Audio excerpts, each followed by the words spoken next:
4 दिवसीय मध्य प्रदेश विधानसभा का मानसून सत्र 2 दिनों में ही समाप्त हो गया है। विधानसभा अध्यक्ष गिरीश गौतम ने इसके लिए विपक्ष को जिम्मेदार ठहराया। हमारे ब्यूरो चीफ संदीप मिश्रा से खास बातचीत में उन्होंने कहा कि सदन चलाने की सबसे ज्यादा जिम्मेदारी विपक्ष की होती है और उसका आचरण सत्र के दौरान बिल्कुल विपरीत था। विपक्ष के पास अपनी बात रखने का अगर कोई सबसे बड़ा मजबूत मंच होता है वो होती है विधानसभा, लेकिन मध्य प्रदेश विधानसभा 4 दिन के लिए आहूत की गई थी, जो महज 2 दिन में और करीब 2.5-3 घंटे में खत्म हो गई। हमारे साथ इस वक्त विधानसभा अध्यक्ष गिरीश गौतम जी मौजूद हैं। सर, महज 2 दिन में विधानसभा खत्म हुई, क्या मानते हैं यहाँ पर किसकी आवाज दबी? नहीं, आवाज है मध्य प्रदेश की जनता की दबी, क्योंकि जो प्लेटफॉर्म हमारे लिए है प्रदेश की जनता को विधायकों के माध्यम से उठाने का, यदि विधानसभा नहीं चली तो उनको अवसर नहीं मिला, माने जनता की बात आने का अवसर हुआ। अब इसमें किसकी चूक हुई ये देखना पड़ेगा। तो आपने देखा होगा विधानसभा के भीतर महंगाई को लेकर के प्रतिपक्ष द्वारा जो वातावरण शुरू किया गया वहीं से मामला बिगड़ा। तो मैं ऐसा मानता हूं कि महंगाई के अलावा भी कई विषय थे जो विधानसभा के भीतर मध्य प्रदेश की जनता के लिए लाए जा सकते थे। कोविड-19 की दूसरी फेज का प्रकरण था, ऑक्सीजन वगैरह की तमाम सारे सवाल थे, बेड के सवाल थे, अस्पताल के सवाल थे, बिल के सवाल थे। इस तरह के जो तमाम सारे मुद्दे थे, अभी बाढ़ आई है, कितना नुकसान हुआ, वो तमाम लोग गांव के गांव चले गए, ऐसा दिखाया जा रहा है। तो इन सारे सवालों को लेकर के तात्कालिक मुद्दे थे, इनको करके करना चाहिए था और ये शायद ज़्यादा वर्तमान की स्थिति देखते हुए ज़्यादा सही था, परंतु वो नहीं हुआ। महंगाई को लेकर के विवाद खड़ा हुआ। अब ये इसमें किसकी चूक हुई ये मैं निर्धारण करने वाला कौन होता हूँ, इसको जनता के ऊपर छोड़ना चाहिए, उसको निर्धारण करने देना चाहिए। हमने देखा पहले दिन जब आप शोक संदेश पढ़ रहे थे उस दौरान ही कांग्रेस के विधायकों ने आसंदी के चारों ओर घेर लिया था, नारे लगाने लगे। अभी तक आपका एक लंबा कैरियर रहा है विधायक के तौर पर, तो इस तरह से आपने पहले देखा और इस तरह से कहीं ये तर्कसंगत है क्या? 18 साल से मैं विधायक हूँ। इसके पहले भी विधानसभा में विधायक नहीं था, पर कार्रवाइयों के उसके संचालन के बारे में हमें लगातार जानकारी थी और मैं देखता रहता था। अभी तक तो मैंने नहीं देखा कि श्रद्धांजलि के दिन इस तरह का कोई वातावरण पैदा किया जाए कि विधानसभा को गतिरोध हो। और उसमें जहां तक सवाल है कि किनको श्रद्धांजलि हम दे रहे थे, हमारे दो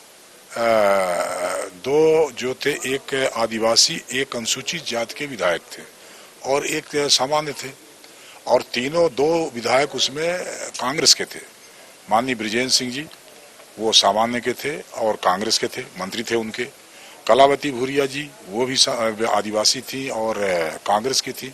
जुगल किशोर बागरी जी भाजपा के थे, एससी के थे। तो सवाल ये पैदा होता है कि हम वर्तमान विधायक जो दोनों दलों से संबंधित थे, या आप और आगे देखिए जो भूतपूर्व विधायक सांसदों की सूची यही है, उस सूची में भी कई तरह के नाम जो थे वो ज्यादा से ज्यादा कांग्रेस के लोगों के ही थे। तो इसको तो कम से कम एक बचा के रखना चाहिए। श्रद्धांजलि वाले समय में ये नहीं होना चाहिए। अब आपके पास अवसर बहुत है, विधानसभा कोई ऐसा तो नहीं कुछ ही समय समाप्त हो रही थी, कल का भी समय था, दूसरे दिन आने वाली थी विधानसभा, तब भी महंगाई को लेकर के तो दूसरे दिन भी हो सकता था ना, तो दूसरे दिन तो हल्ला हुआ है। अच्छा, आदिवासी को जो लेकर के कह रहे थे कि आदिवासी के लिए हम ये कर रहे हैं, तो आदिवासियों में से आपने देखा होगा तो जो विधायकों की हम श्रद्धांजलि अर्पित करने जा रहे थे उसमें अधिकांश आदिवासी विधायक ही थे, आदिवासी सांसद थे। शिवभान सिंह सोलंकी कौन थे? आदिवासी सांसद थे।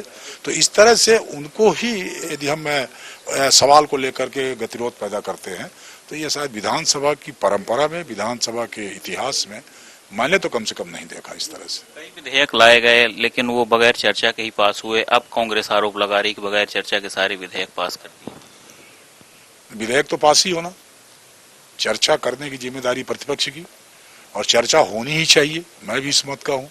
चर्चा होने से कई बार विधेयकों में जो प्रस्ताव आते हैं, जो नियम कानून बनने के लिए जो प्रोविजंस आते हैं, जो उनके उप रूल्स आते हैं, उनके बारे में जब विधायक अपने तर्कों के साथ बात विधानसभा में रखता है तो कई तरह के संशोधन स्वीकार किए जाते हैं और फिर ऐसा लगता है कि जनता के हित के लिए ये वाकई में विधेयक हुआ है।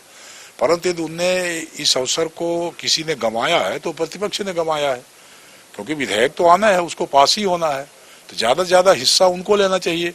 और ये जिस तरह के सवाल उठ रहे थे, इन सवालों को तो तमाम तरह के विषय हैं, ध्यानाकर्षण का विषय है। अब ध्यानाकर्षण तो कौन किसका हो रहा था, एक ध्यानाकर्षण जो मैंने उसको लिया था बीज के रेट को लेकर के, डीपीए यूरिया की अनुपलब्धता, वो हिनी लिखीराम कांवरे का था, वो डिप्टी स्पीकर उनकी रही, उनका ध्यानाकर्षण था। अब उनका ध्यानाकर्षण ही नहीं होने दिया जा रहा था, तो इसमें क्या हम सत्ता पक्ष की जिम्मेदारी मान लें या प्रतिपक्ष की मान? आखिरकार वो सवाल किसका था, ध्यानाकर्षण किसका था, ये भी तो देखना चाहिए। मैं बार बार ये कह रहा था कि आपके तरफ से सदस्य ध्यानाकर्षण उठा रही हैं, तो कम से कम इनको तो सुन लीजिए, इनका भी तो जवाब आ जाए। अब जब जवाब नहीं आ रहा है, मैंने मंत्री जी से पूछा कि आपको उनका पूरा प्रोसेस सुनाई पड़ा, उन्होंने कहा नहीं सुनाई पड़ा। तो जब नहीं सुनाई पड़ा तो आगे क्या करें उसमें, सिवाय उसको रोक करके आगे की बिजनेस की तरफ ले जाना, इसके अलावा कोई विकल्प नहीं था। आखिरी और महत्वपूर्ण सवाल है, कांग्रेस का आरोप ये है कि जब शोर शराबा हो रहा था तो कुछ देर के लिए स्थगित कर सकते थे, चेतावनी दे सकते थे, लेकिन जिस तरह से अनिश्चित काल के लिए स्थगित किया वो उस पर सवाल कर रहे हैं। नहीं, जब बिजनेस सब हो गए, उनके हो हल्ला में बिजनेस हो गए, तो क्या तीसरे दिन केवल उपस्थिति के लिए विधानसभा चला में? वो शायद उचित नहीं होगा। उनके अनुदान पास हो गए, उनके विधेयक पास हो गए, उनके और जो विषय थे सब पास हो गए। तो जब अनुदान पूरक अनुदान पास हो गया तो उसके बाद तो कोई बचता ही नहीं ना, क्या बचा है? तो दूसरे दिन या बने आज के लिए किस बात के लिए विधानसभा हो, ये तो पूछा जाना चाहिए उनसे, कौन सी बात हो सकती है आज के लिए? तो आपने सुना कि अगर यहाँ पर विधानसभा स्थगित हुई है तो उसमें कहीं न कहीं कांग्रेस पार्टी का ही कारण दोष था, क्योंकि उन्होंने जिस तरह से शोर शराबा किया और सदन की कार्यवाही नहीं चल पाई, तो उसके कारण सदन को अनिश्चित काल के लिए स्थगित करना पड़ा। वीडियो जर्नलिस्ट नागन के साथ संदीप मिश्रा, AD24 भोपाल।